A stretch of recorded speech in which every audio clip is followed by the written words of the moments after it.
Okay, so warning about the following video. It's got a rant, it's got rambling. I'll probably say stuff that I am wrong about.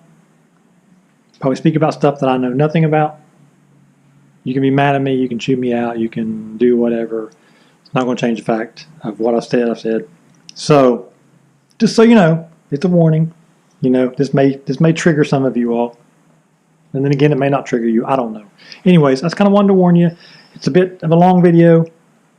There's plenty of flying, like 3 packs of flying. There's some crashes. There's some walks of shame that I've got to do. But there's a lot of ranting and rambling, particularly about the FAA, the remote ID, Part 107, all of that stuff. My opinions, you know, what I think about it. So just wanted to warn you. It might trigger some of you all. With that, get into the video. Hey guys, welcome back to the channel. It is day number 20 of Paxember. I decided to actually go somewhere to fly. If you follow the channel for a while, you will recognize this spot. It's a little tree spot by a school. It's kind of interesting. It's got, so you've got these trees here, which are kind of cool, and you've got the school, which is kind of interesting, and then across the little road over here, there's a cemetery, which is kind of big. And I've kind of flown all those areas. I think I even did, I can't remember if I did a video about it or not. I know I did it, but I don't remember if I ever published it or not. I can't remember. Maybe somebody else remembers. I'm not going to go back and look. I did a, I don't think I did. I did a test using Phantom's method. This was back when I was flying analog, of aiming your patches kind of where you was flying to see if I could get coverage. I flew all the way to the far end of the school, way out in the cemetery, way down that way. It's pretty far.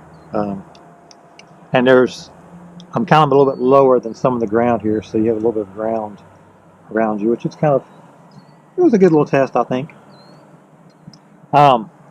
So I thought I would do something similar to that today, just flying, not really testing range, but just kind of flying and enjoying myself and just kind of flying farther, not really testing range.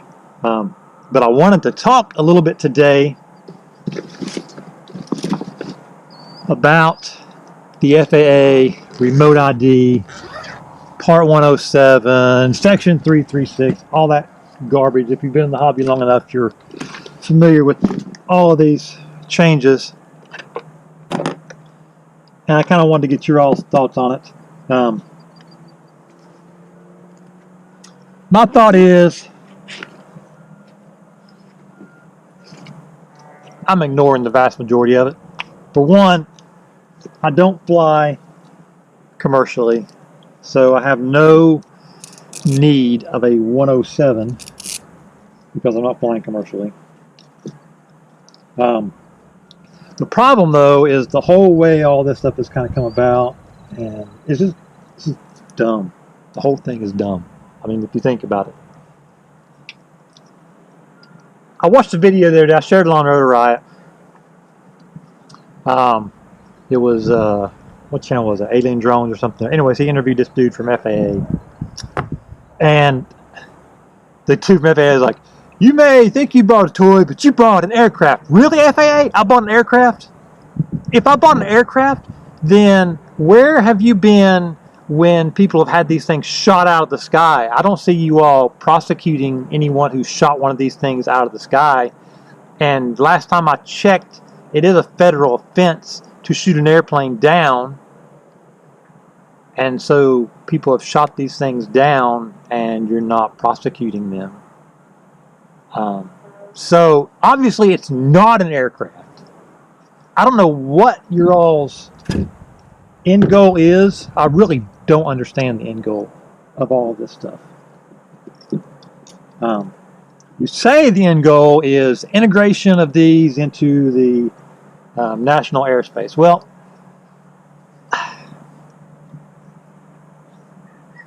I don't see that. not with what you're doing. But the other thing is, a big portion of us who fly these things aren't flying in the national airspace. I know you control the air from the ground all the way up. That's a bunch of bull malarkey too. But whatever, let's assume that you do. Planes are not flying down here 50 feet off the ground where I'm flying at. I might as well be running a radio controlled truck around here. I mean, really, I'm not flying where planes are. So there's absolutely zero risk for your planes. If it was about risk, then why can the paramotor guys and small aircraft less than whatever the weight is, I don't recall off the top of my head, how come they can fly with no license, but you expect me to have a license to fly a little toy drone? Really? Well, they're man. Well, they can have just as many problems and cause just as many problems as this can, maybe more actually. It's annoying. I just want to fly and have some fun, so I'm going to fly a little bit. Maybe I'll talk some more about this. The history of it's interesting. I'll link to an article I was reading that had the whole history, and it's really interesting to see the history and see how all of this came about, how Section 333, Section 336, the circular that kind of started all this, I don't remember what it was. I'll put that down below here. It's really interesting to see how this stuff came about and how there was this circular put out, and then these guys started doing commercial stuff, and then all of a sudden it was, oh my goodness, we got to do something because they're flying these things commercially. What's the motivation there? I think there's some pilots who raised a ruckus, and then that's what changed it. I don't know. I really don't. What's your all's opinion on this? I mean, go read this article. Go read through the history of how all of this changed, how it all came about, you know, from the beginning when the AMA, and some of you may not even know, AMA came about before the FAA. I thought that was kind of interesting. I didn't even really realize that, but I thought that was kind of interesting. They've been around longer than the FAA. Not that I like the AMA or anything, I just thought that was interesting. But anyways, I'm going to fly here, and I'll talk some more about this maybe when I get done flying, and I want to get your all's thoughts on it. Are you all going to comply with remote ID? Do you all have your 107? Are your drones registered? That's another thing. How many people who fly 107 actually are following the registration? Did you register? And have you put the number on your drone? I was watching just a video just the other day. I think it was a Mr. Still video. And I have yet to notice on his drones anywhere his FAA registration number. Now, maybe he's got them registered. I don't know. But I've not noticed it on any of his drones. Have you all noticed that? Have you all noticed anybody flying 107 who actually has their drones registered with the number on their drone? I've not. I mean, that's part of the regulation, right? And why does the FAA care about commercial operations? I mean, really? What difference does it make if I'm flying this for fun or if I'm flying it for profit? What's the difference? I mean, realistically, what's the difference? I don't want to get into, well, you've got more risk. No, you don't. You don't have any more risk flying this as a hobby than flying it commercially. The only thing that poses a risk is location. That's really the only difference. Location and what's going on in the location. That's what's going to determine risk. Not really the reason that you're flying, but where you're flying and the surroundings and all of that. And what's the deal with visual observers? I have had more close calls flying line of sight than I have ever had flying FPV. What's the visual observer going to do? I mean, he's going to be like, hey, there's people over there. Okay, yeah, I'll probably see them before the person who is watching for me. Because if they're watching the drone, they're seeing the same thing that I am. If they're not watching the drone, they're watching the surroundings to make me aware of people that are coming into the area where we're flying, then they're not watching the drone. So what's the point of the visual observer being able to see my drone? It don't make any sense either. I don't know. There's all kinds of questions here. I'm rambling. I want to fly. I'm going to fly. All right, got this guy ready. Let me get my goggles. Throttle warning. I'm getting on my soapbox this morning. I don't want to get too wound up with a fly. Ah! This stuff just frustrates me to no end. It's just stupid. And I bought into the whole registration thing when it first came out. I originally didn't. And I have a friend who's big into aviation and all of this stuff. And he convinced me, hey, it's a good idea. And his rationale was decent at the time. I don't know that it's good now, but it seemed good to me then. You know, his rationale for the registering was, if we don't let the FAA basically be the one who's controlling this, then you have all of the little podunk cities, towns, or whatever, you know, states controlling it, and they're all going to have all kinds of different rules. And you're not going to be able to fly anywhere. You're going to have like all these no drone zones and all that kind of stuff. And that makes sense. But then we register. They're not really doing anything about that. You still have all these places doing that. The FAA is not really telling them, hey, you can't do this. In fact, they're saying, yeah, they can control where you take off and land. Well, then what's the point? So, man, I'm really frustrated right now. I gotta fly. I gotta fly. And it's cold. I got a sweatshirt on. It's cold. I know it's not as cold as some of you guys up north, but you know. Let's see. I need to make sure this is recording here. Okay, good. Let me clap sync here. All right. And I'm going to sit this guy. I'm going to aim you over this way a little bit. All right. All right. But yeah, the whole thing is, it's frustrating. So yeah, I bought into it, but I'm not registered now. I'll let that lapse. But I was, so they've got my information, but they probably have my information anyways. Let's see, I want to kind of aim this way just for the patches. All right. Let's fly a little bit here. Let's go back behind me. Let's see what's going on over at the school. I think school's out, so there shouldn't be anybody over here. No, there's nobody over here.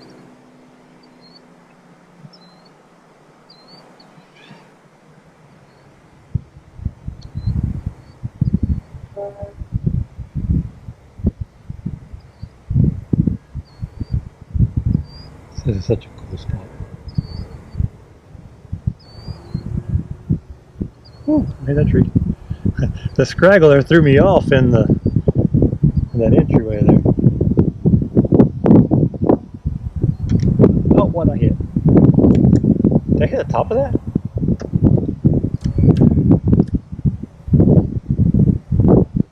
I must have hit the top of that. Thank God for turtle mode, because that would have sucked. Oh no.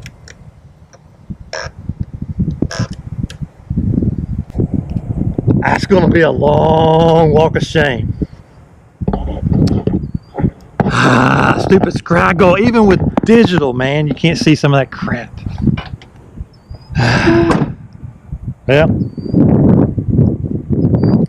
it's a long walk of shame this morning. I guess I should lock my car. Be safe. Oh man. So yeah. So I don't know what the deal is. Let's talk a little more about FAA. So I don't really get it. I don't know what the point of that is. I mean, I can almost buy into a some sort of license to make sure the person knows what they're doing as far as flying goes. But the way that this is set up, the test and whatnot, has so much aeronautical knowledge that has absolutely zero to do with flying a drone, particularly flying FPV, particularly flying FPV freestyle. Because we're not flying anywhere that matters to actual aircraft. Heck, the vast majority of us never fly anywhere that matters to actual aircraft. Unless you was actually close to an airport, none of it would matter because the planes aren't flying that freaking low. And if they are, they're breaking code anyways, unless they're doing like crop dusting. So, you know, aside from helicopters who have slightly different rules, though not too many different rules, but they would be the ones, that would be the aircraft that would be more than likely to be somewhere where we might be flying, possibly. But even then, it's really rare and remote. So, man, this was a long walk. I think I'm stuck in this tree right here. Should be this one. Where the heck am I? Was it this side or was it this?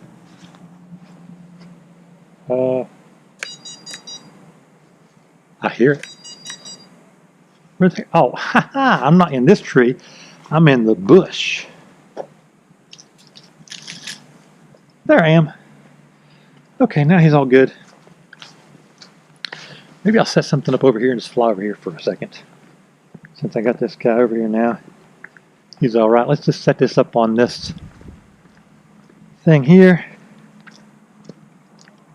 I don't know. Maybe I'm, you know, completely off base with all this stuff. I don't know.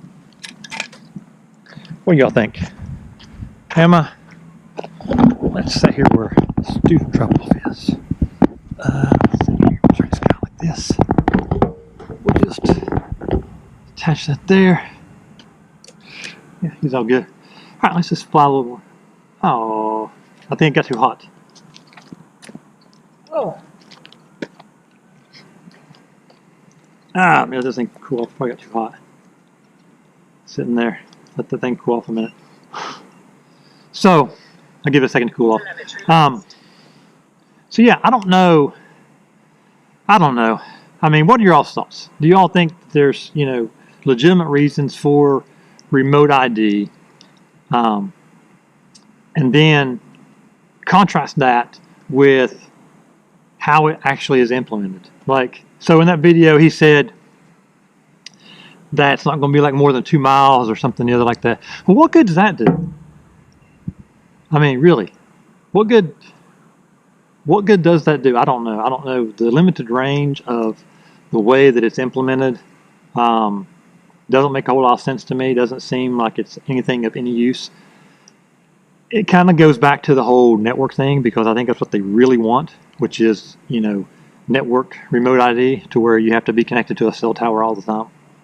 That's where they're going with this, and it's coming back. I don't care what he said in that video about, oh no, we listened and we dropped that, blah blah blah, just like XJ said. They didn't drop it. They just removed it for the time being, just to kind of get buy-in. And I don't know. I think the only way out of all of this kind of stuff is just ignore it, go on, do your own thing. Who's going to be enforcing this? Local police? They're not going to mess with this crap. They could care less. They got more important things to do than dealing with some guys playing with toys in the parking lot. I mean, really. This is dumb. All right, let's see if this thing's cooled down enough. Telemetry recovered. Hey, good video. All right, and I'm recording again. Let me sync flap once more. All right. All right. All right, let's fly. Ooh, I gotta cool this thing off a little bit. Let's see here.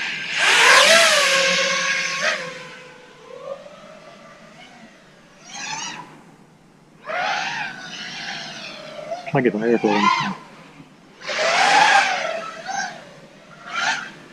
30 seconds.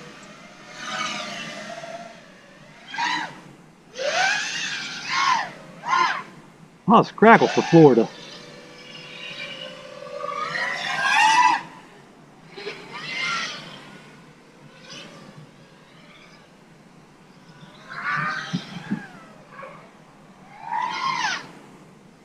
Just kind of cruise around here a little bit. 20 seconds.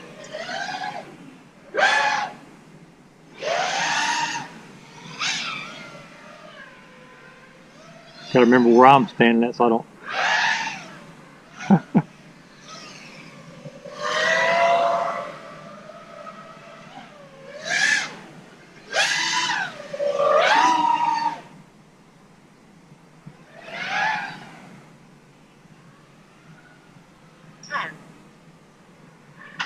Oh, I just clipped that, I guess. I must have just barely clipped that. 8, 7, It kind of irritates me. 6, Coming around here. 5, Ah, I clipped the ground again. Too low to the ground.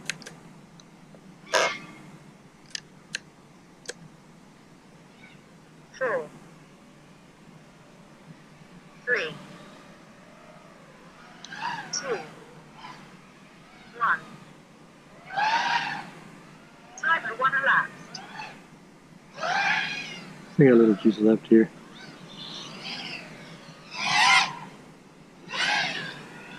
Now that cemetery is over that way.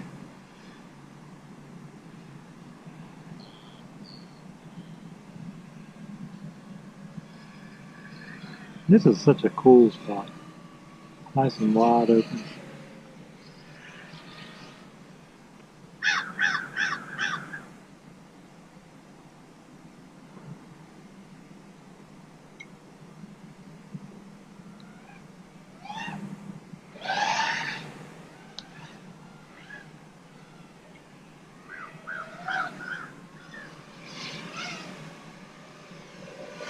Oh, that sun feels good.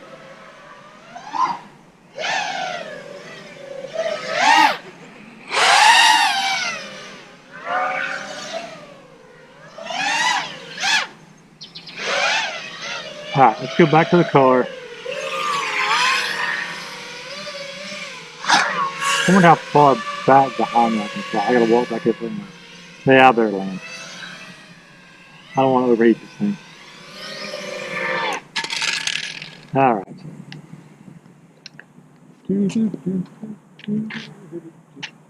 Oh man, that sun feels good. Oh, it's gonna be pretty. Pretty. I don't know, I'm rambling on about this remote ID way too much, I guess. Telemetry lost. I don't know. What do y'all think? Am I rambling? Am I worried about nothing? I don't know. I mean, honestly, I'm not worried about any of it because, like I said before, I am going to continue to fly just like I always have. I really have no intention of changing anything. I'm not going to do any more registration. I'm not going to do 107. I'm definitely not going to do remote ID. So let me get your thoughts on this with remote ID. If the only option for remote ID was the one thing that we've seen, which was like drone tag or something the other, right? And it was that size, would you comply with remote ID? I'm going to guess the vast majority of you are going to say no. But maybe you would, I don't know. Now, if remote ID, if the option was something that's as small as one of these little TBS Nano receivers, if it was that small, would you comply? If it was, you know, simpler or whatever to do, would you comply? My answer is no. And the reason, it's not because, and I'm not, people keep talking about this one thing, oh, they're going to know the pilot's location. I could care less about that because most of the time when we're flying, you can figure out where the pilot's at because we're not flying that far away. And the only people doing beyond visual line of sight, they're flying up mountains and whatnot because they have to have, the quad needs to be in line of sight of your antennas, otherwise you're not going to get any signal. So, you know, in that particular case, nobody's going to be seeing the drone anyways, so what difference does that make? So I don't buy into the whole thing of people being upset about they're going to know where you're located. They're going to know where you're located anyways. You know, the only thing where they could come in would be if somebody's like sitting at home and they pull some, let me see what drones are flying nearby me. I want to go steal one of them, right? So in that case, I could see it possibly. But as far as in general, probably not. But, you know, I don't know. I gotta get my keys out here. I had to sit that thing down. There we go. So I don't know. I don't know that I buy into all of it, but I mean, I can see cases where it can happen, you know, and I've seen cases where people have been assaulted by people who were flying, but not at random. Usually they saw the drone, you know, so they were in the general area where the person was at. They saw the drone, they got irritated. They didn't want the drone per se, they just got irritated with the person. So they were, you know, that was the main reason that they were doing it. They just assaulted them for that. I don't think I've heard of anybody being assaulted for someone trying to steal their drone. But I suppose it could have happened. I don't know. It could happen for sure. But I've not heard of any cases, but you know, I could be wrong on that. So I don't know. I don't buy into the whole reason for needing it. And I really still don't understand the whole commercial aspect of it. Someone enlighten me. Why should I have to have a license to fly my drone to make money with it? And here's something else about the whole money thing that I've not heard anybody talk about. And it was in that article. It has absolutely nothing to do with making money. It has to do if it's a benefit to someone. Not even financial. At least this is the way the article puts it, which that puts pretty much everybody in the need for needing 107 if you think about it that way. But I don't understand the reason behind needing a particular thing to do commercial work versus non-commercial flying. I don't get that. Like I said earlier, you know, the risk has to do with the location and nature of your flight, and not if you're doing it for money or whatever. I mean, really, it has absolutely zero to do with that. So, you know, prove me wrong. Tell me where I'm wrong about that. I don't know. I don't think that I am, but maybe I am. Yeah, I don't know. Anyways, all right. Let's find another one. Oh, I should clap sync so I can sync this up easier.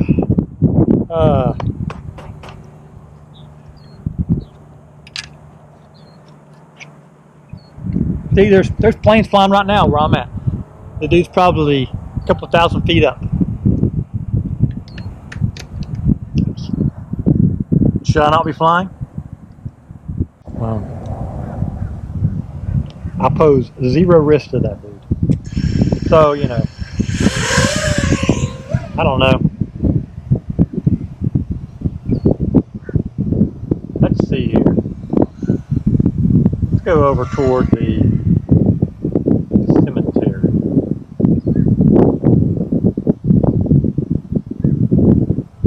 And remember when flying over a road was a big deal, and now it's not? Like you can fly over a road, you can fly over cars, stuff, you just can't linger around. That's the thing now. So I don't know. I mean, it's a little sketchy there.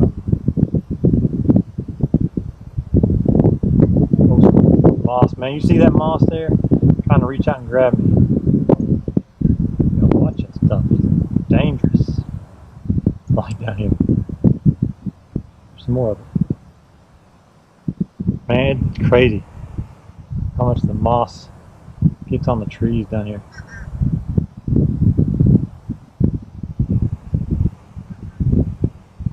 I hear this bird. I don't know if y'all hear him or not.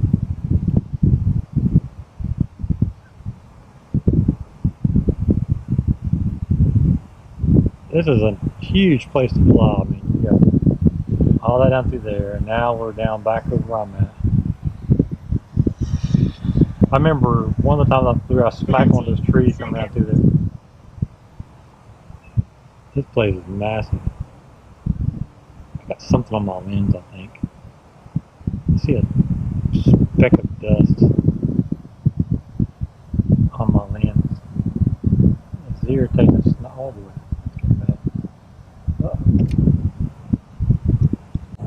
Okay. Let me see if I can get the signal if I aim myself toward it. Nope. Ah. Here we go with my second walk of shame. Oh. See, that's why I don't fly far away from myself, because that's what you run into. Now, is there a risk there? I suppose there's a risk if you drop video and you try to keep flying. But what I do, I drop video and disarmed. And I am way over there. I've flown all the way over there with my analog setup, but I had different antennas that have way more gain than the patches on this. I had the Crosshair Extremes. That's what I was using when I was doing that. I might try to design something to mount those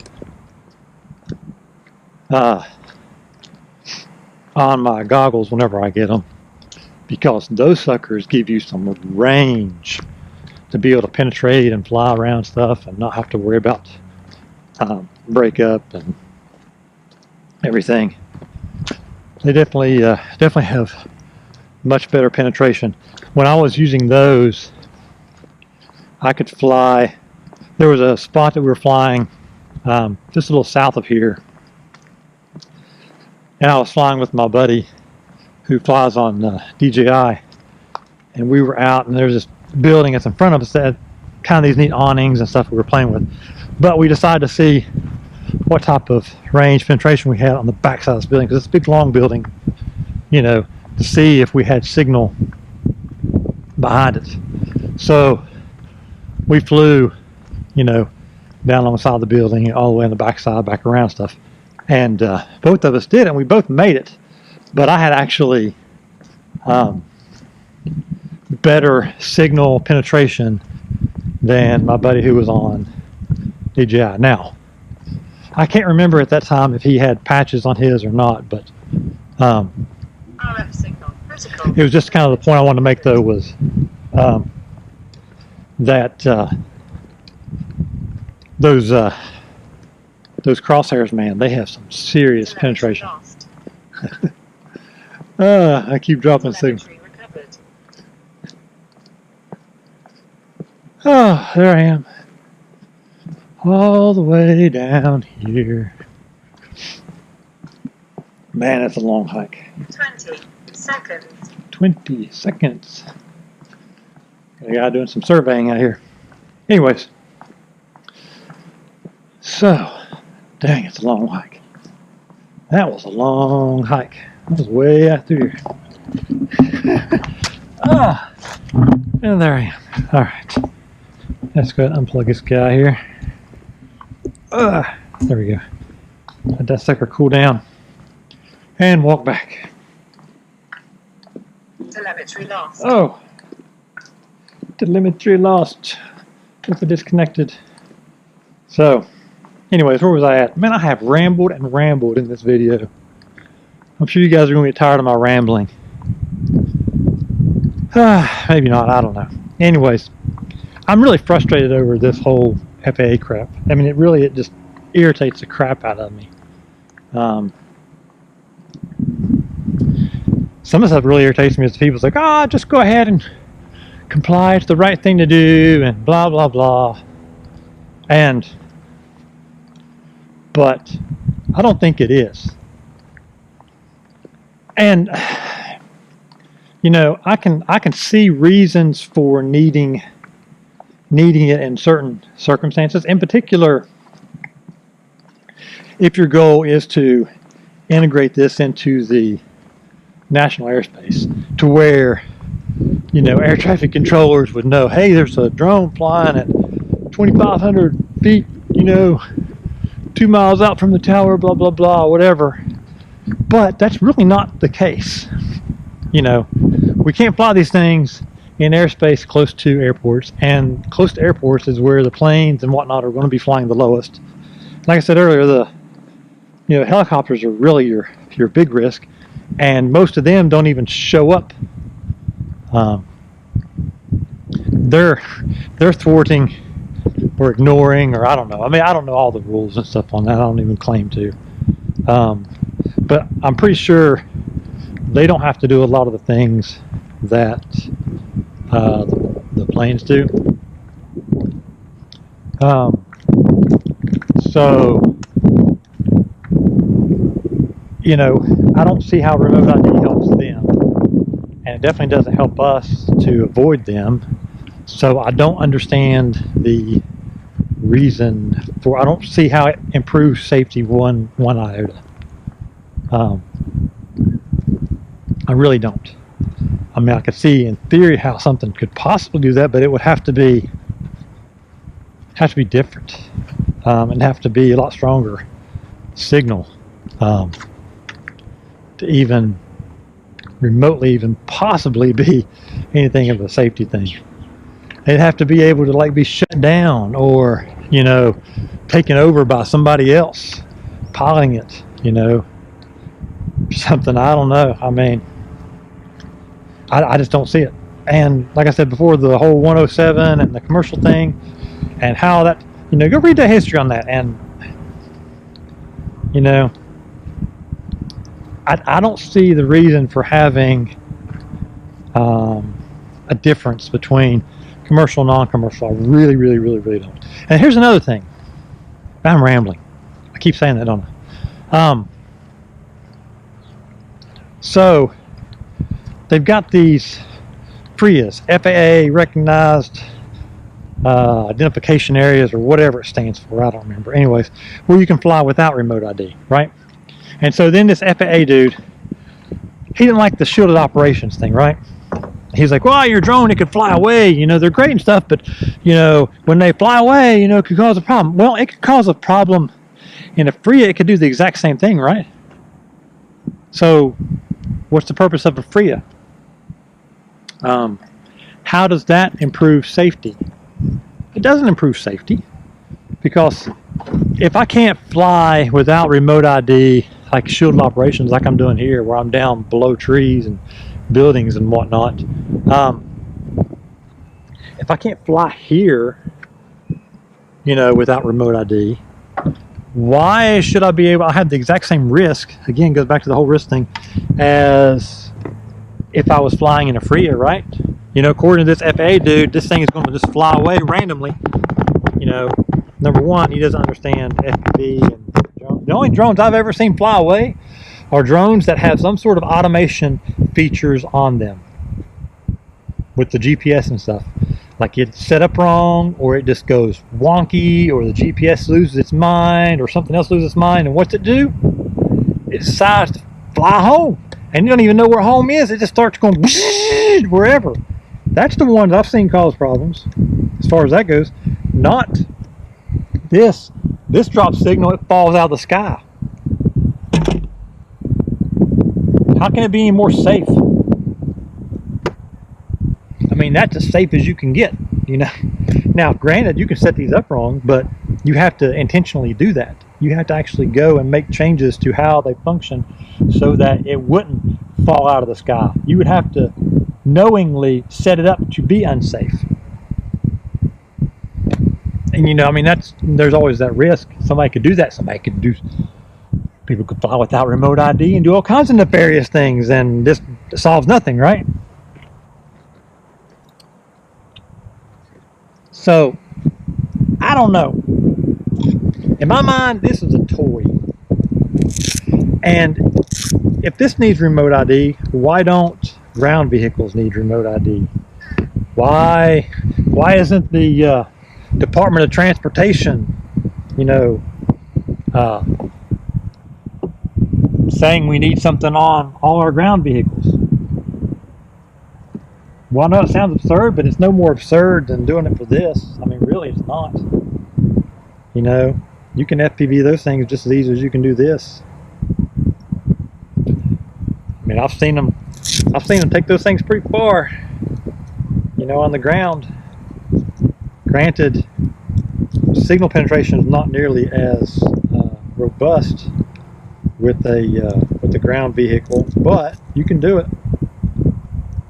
So I'm gonna fly one more. You're getting 3 batteries today. This is a long video. Oh my God, this is not gonna be fun to edit. And I don't do much editing. It still takes a lot. I have to go through it all, make sure everything looks good, and you know, all that kind of stuff, and then you know, cut it and sync it and all that kind of stuff, so everything's all in sync. Let's do one more clap sync. All right, third battery.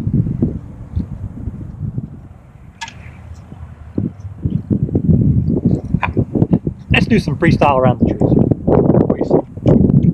Finish this thing out with some good old around here with freestyle. All right, here we go. Let's just play with some trees.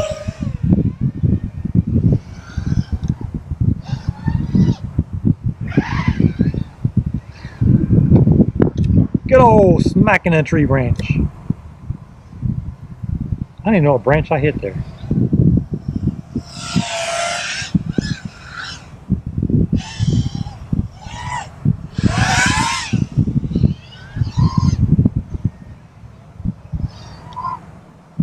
These are fun to play with though.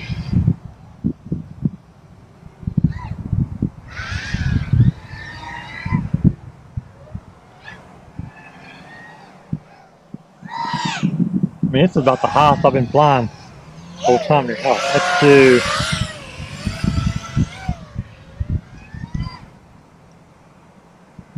Gotta watch, there's a power line over there, way near the road. I've hit it before, so I don't want to go over that way.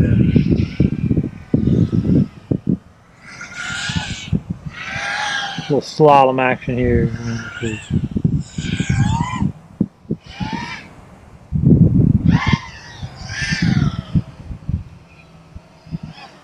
30 seconds. I close to that tree there, didn't I? Maybe caught that on the. The old split asses, man, they're just like the staple of FPV flying.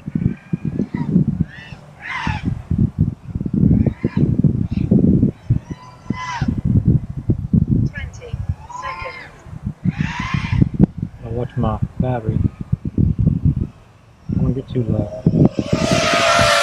Cruise.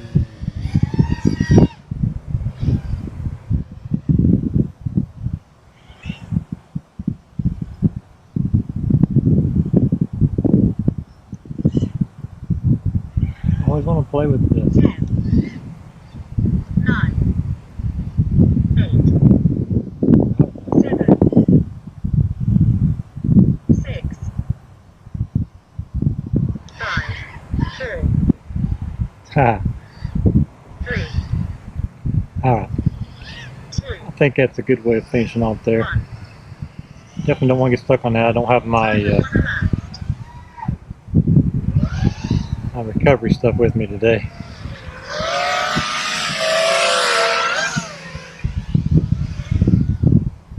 Alright, let's land the thing. Let's see, I'm in here.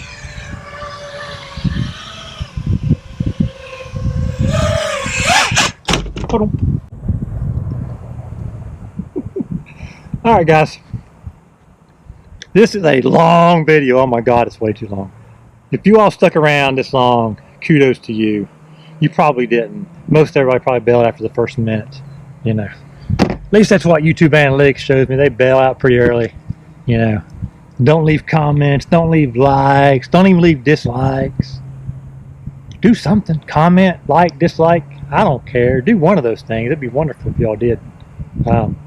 If you stuck around this long and you're not subscribed, hit that subscribe button and you will have more of me rambling and ranting and all that other kind of stuff. Till next time guys, which is tomorrow. Peace.